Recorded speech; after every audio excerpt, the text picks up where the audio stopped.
ಶೀಘ್ರದಲ್ಲೇ ವಿದ್ಯಾರ್ಥಿ ನಿಲಯ ಆರಂಭಿಸಲು ಕ್ರಮ. ಸಿ. ಪುಟ್ಟರಂಗ ಶೆಟ್ಟಿ.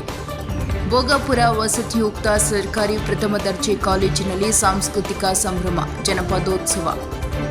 ಚಾಮರಾಜನಗರ ತಾಲೂಕಿನ ಭೋಗಾಪುರ ಪರಿಶಿಷ್ಟ ಜಾತಿ ಪರಿಶಿಷ್ಟ ಪಂಗಡ ವಸತಿಯುಕ್ತ ಸರ್ಕಾರಿ ಪ್ರಥಮ ದರ್ಜೆ ಕಾಲೇಜಿನ ವಿದ್ಯಾರ್ಥಿ ನಿಲಯವನ್ನು ಶೀಘ್ರದಲ್ಲೇ ಆರಂಭಿಸಲು ಕ್ರಮ ಕೈಗೊಳ್ಳುವುದು ಎಂದು ಎಂಎಸ್ಐಎಲ್ ಅಧ್ಯಕ್ಷರು ಶಾಸಕ ಸಿ. ಪುಟ್ಟರಂಗ ಶೆಟ್ಟಿ ಹೇಳಿದರು. ಕಾಲೇಜಿನ ಸಾವಿತ್ರಿಬಾಯಿ ಫುಲೆ ಸಭಾಂಗಣದಲ್ಲಿ ನಡೆದ ಕಾಲೇಜು ಸಾಂಸ್ಕೃತಿಕ ವೇದಿಕೆ, ಕ್ರೀಡೆ, ರಾಷ್ಟ್ರೀಯ ಸೇವಾ ಯೋಜನೆ ಚಟುವಟಿಕೆಗಳ ಸಮಾರೋಪ ಸಮಾರಂಭ 2025 ಸಾಂಸ್ಕೃತಿಕ ಸಂಭ್ರಮ ಜನಪದೋತ್ಸವ ಸಮಾರಂಭವನ್ನು ಉದ್ಘಾಟಿಸಿ ಮಾತನಾಡಿದರು. ವಿದ್ಯಾರ್ಥಿಗಳಲ್ಲಿ ಪ್ರತಿಭೆ ಗುರುತಿಸಲು ಪಠ್ಯೇತರ ಚಟುವಟಿಕೆಗಳು ಪೂರಕವಾಗಿದೆ. ವಿದ್ಯಾರ್ಥಿ ಪಠ್ಯದ ಜೊತೆಗೆ ಪಠ್ಯೇತರ ಚಟುವಟಿಕೆಗಳಿಗೂ ಒತ್ತು ನೀಡಬೇಕು. ಕಾಲೇಜು ಪ್ರಾಂಶುಪಾಲರ ಮನವಿಯಂತೆ ಕಾಲೇಜಿಗೆ ಡೆಸ್ಕ್, ರಸ್ತೆ ಅಗಲೀಕರಣ, ಶುದ್ಧ ಕುಡಿಯುವ ನೀರಿನ ಘಟಕ ಸೇರಿದಂತೆ ಮೂಲಭೂತ ಸೌಕರ್ಯಗಳನ್ನು ಕಲ್ಪಿಸಿಕೊಟ್ಟು ಶೀಘ್ರದಲ್ಲೇ ವಿದ್ಯಾರ್ಥಿ ನಿಲಯ ಆರಂಭಿಸಲು ಕ್ರಮ ಕೈಗೊಳ್ಳುವುದು ಎಂದರು.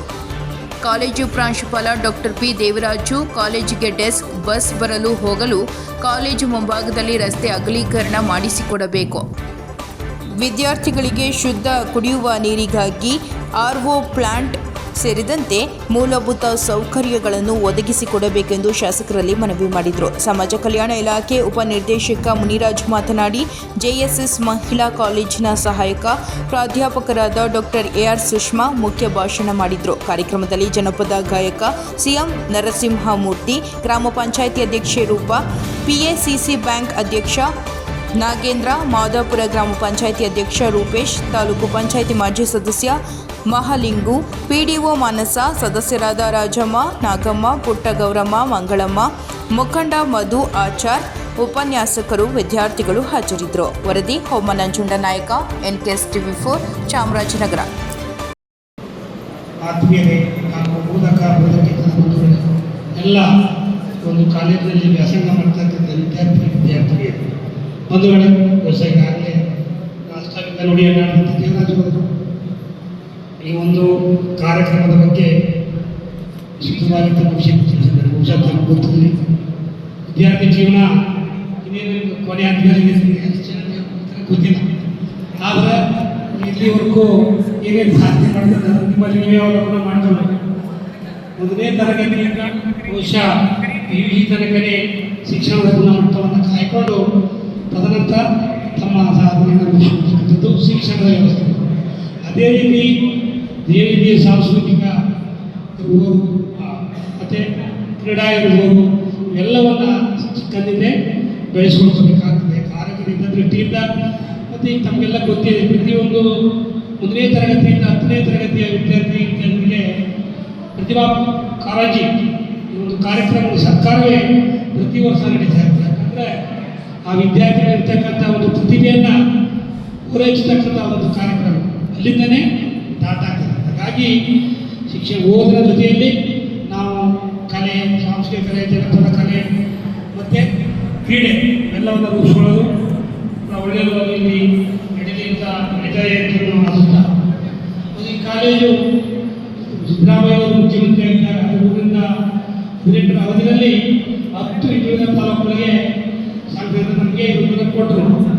ಆಗ ನಾನು ಎಲ್ಲಿ ಮಾಡೋದು ಸೂಕ್ತ ಅಂತ ನಾನು ಎಲ್ಲ ಸುತ್ತಾಡಿದ ಮುಂದೆ ಮಾಡಬೇಕಿಲ್ಲ ಈ ಭಾಗದಲ್ಲಿ ಅಂತೇಳಿ ಇಲ್ಲಿ ಅವಳಿಗೆ ಬೇಕಾದಂಥ ಭೂಮಿ ಸಿಕ್ಕಿಲ್ಲ. ಇದು ನಾವು ಕೇಳಿದ 10 ಎಕರೆ, ಇಲ್ಲಿ 8 ಎಕರೆ ಇರಬೇಕು.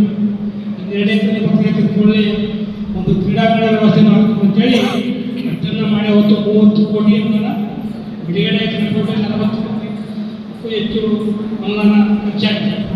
ಇನ್ನೂ ಇದಕ್ಕೆ ಆಟದ ವ್ಯವಸ್ಥೆ ಈಗಾಗಲೇ ಮಾದೇವಪುರ ಮಾತಾಡಿ ಆದಷ್ಟು ಬಿಟ್ಟಿಗೆ ಆಟದ ವ್ಯವಸ್ಥೆ ಮಾಡಿಕೊಡ್ತಿರೋದಂತೆ ಮೂಲಭೂತ ಸೌಕರ್ಯಗಳು, ಬೆಂಚ್ ವ್ಯವಸ್ಥೆ ಇರಬೇಕು,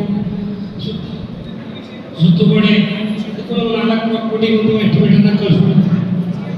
ಇದನ್ನು ಮಾಡೋದಕ್ಕೆ ಇದು ಫುಲ್ಫಿಲ್ ಆಗ್ತದೆ. ಯಾಕಂದರೆ ಪರಿಶಿಷ್ಟ ಜಾತಿ ಪರಿಶಿಷ್ಟ ಪಂಗಡ ಸಮಾಜ ಕಲ್ಯಾಣ ವ್ಯಾಪ್ತಿಯಲ್ಲಿ ಬರ್ತಕ್ಕಂಥದ್ದು ಈ ಒಂದು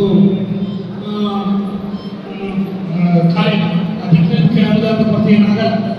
ಆದಷ್ಟು ಬೇಗ ಒಂದು ಆಟಗಳನ್ನು ಪ್ರಾರಂಭ ಮಾಡ್ತಕ್ಕಂಥ ವ್ಯವಸ್ಥೆಯನ್ನು ಮಾಡಿ ಬೇಗ ಎಲ್ಲ ಮೂಲಭೂತ ಸೌಕರ್ಯಗಳನ್ನು ಒದಗಿಸ್ತಕ್ಕಂಥ ವ್ಯವಸ್ಥೆಯನ್ನು ಮಾಡೋದನ್ನು ಖಂಡಿತ ಮಾಡಬಹುದು. ಇದೇನು ವ್ಯವಸ್ಥೆ ಆರೋಗ್ಯ ಚಿತ್ರಕೂಟ ಅದು ನಾನೇ ನನ್ನ SCSR ಫಂಡಲ್ಲಿ 12 ಕೋಟಿ 12 ಲಕ್ಷ ಬೇಕು. ಒಂದು ಸಂಸ್ಥೆ ಮಾಡಬೇಕು ಅಂದರೂ 12 ಲಕ್ಷ ಶುದ್ಧ ಕುಡಿಯುವ ಘಟನೆ ಮಾಡೋದು ಸಾಧ್ಯ. ನಾನು ಆದಷ್ಟು ಬೇಗ ನನ್ನ ವ್ಯಾಪಾರವನ್ನು ಮಾಡಿಕೊಡ್ತೀನಿ. ಅತ್ಯಾಕೀಕರಣ ಅದನ್ನು ಆದಷ್ಟು ಆದರೆ ಏನೂ ಆಗಿಲ್ಲ. 4 ಕೋಟಿ ಸಮಾಜ ಕಲ್ಯಾಣ ಇಲಾಖೆಯಲ್ಲಿ ಕೃಷಿ ಆದಷ್ಟು ಬೇಗ ಮಾಡುವ ವ್ಯವಸ್ಥೆಯನ್ನು ಮಾಡ್ತೀವಿ. ಯಾಕಂದರೆ ಇಲ್ಲಿ ಈಗ ಪ್ರಾರಂಭವಾಗಿ 3 ವರ್ಷ ಆಗಿದೆ. ನಾವು ಮಹಿಳಾ ಕಾಲೇಜಿನ ಪ್ರಾರಂಭ ಮಾಡಿದ್ರೆ 30 ಪ್ರಾರಂಭ KSRTC ಬಸ್ನವರು ಇಲ್ಲಿ ಬರ್ತಾರೆ. ನಾವು KSRTC ಅವ್ರ ಜೊತೆ ಮಾತಾಡಿ ಒಂದು ಬಸ್ ಹಾಕ್ಸಿದೀವಿ. ನಮ್ಮ ಮಕ್ಕಳನ್ನ ಇಲ್ಲೇ ಬಂದು ಕರ್ಕೊಂಡು ಹೋಗ್ತಾರೆ, ಇಲ್ಲೇ ಬಂದು ಕರ್ಕೊಂಡು ಬರ್ತಾರೆ. ಆದ್ರೆ ಬಸ್ಸು ಮೇನ್ ರೋಡ್ ಅಲ್ಲಿ ಬಂದದ್ದು ಅದನ್ನ ತಿರುಗಿಸ್ಕೊಂಡು ವಾಪಸ್ ಹೋಗ್ಲಿಕ್ಕೆ ರಸ್ತೆ ಸಾಲಲ್ಲ. ಅಪ್ ಟು ಬಸವಾಪುರದವರೆಗೂ ಕೂಡ ಎಲ್ಲಿಯೂ ಕೂಡ ರಸ್ತೆ ಅಗಲವಾಗಿಲ್ಲ. ಈ ಡ್ರೈ ಇದ್ದಂತ ಸಂದರ್ಭದಲ್ಲಿ ಬಸ್ನವರು ಅಲ್ಲೊಂದು ತೋಟ ಇದೆ, ಒಳಗಡೆ ನುಗ್ಗಿ ವಾಪಸ್ ತಿರುಗಿಸ್ಕೊಂಡು ಹೋಗ್ತಾರೆ. ಆದ್ರೆ ಮಳೆ ಬಿಟ್ರೆ ಅಲ್ಲೂ ತಿರುಗಿಸ್ಕೊಂಡು ಹೋಗಕ್ಕಾಗಲ್ಲ. ಅದಕ್ಕೆ ನಮಗೆ ಎಂಟ್ರೆನ್ಸ್ ಇರ್ತಾರಲ್ಲ, ನಾವು ಎಂಟ್ರಿ ಆಗುವ ಪಾಲ ಇದೆಯಲ್ಲ, ಅಲ್ಲಿ ಒಂದು 4 ಅಡಿ ಅಗಲ ಮಾಡಿಸ್ಕೊಟ್ಬಿಟ್ರೆ, ಒಂದು ಪೈಪ್ ಹಾಕಿ ಮಣ್ಣು ಹಾಕಿ ಗಟ್ಟಿ ಮಾಡಿಸ್ಕೊಟ್ರೆ ಬಸ್ ಇಲ್ಲೇ ಬಂದು ತಿರುಗಿಸ್ಕೊಂಡು ಹೋಗೋದು ಒಂದು ತುರ್ತು ಅಗತ್ಯ ಇದೆ. ಮತ್ತೆ ಮಕ್ಕಳಿಗೆ ಕೂತ್ಕೊಳ್ಳೋದಕ್ಕೆ ಡೆಸ್ಕ್ನ ಅಗತ್ಯ ಇದೆ ಮೂಲಭೂತವಾಗಿ ಮುಂದಿನ ಶೈಕ್ಷಣಿಕ ವರ್ಷಕ್ಕೆ. ಮತ್ತೆ ನಮಗೆ ಸಾಕಷ್ಟು ನೀರಿನ ಸೌಲಭ್ಯ ಇದೆ. ಎಲ್ಲ ತರಗತಿ ಕೊಠಡಿಗಳಿಗೆ, ಲ್ಯಾಬ್ಗಳಿಗೆ, ಕಾಲೇಜ್ ಒಳಗಡೆ ಶೌಚಾಲಯಕ್ಕೆ ತುಂಬಾ ವ್ಯವಸ್ಥಿತವಾದಂಥ ನೀರಿನ ಸೌಲಭ್ಯ ಇದೆ.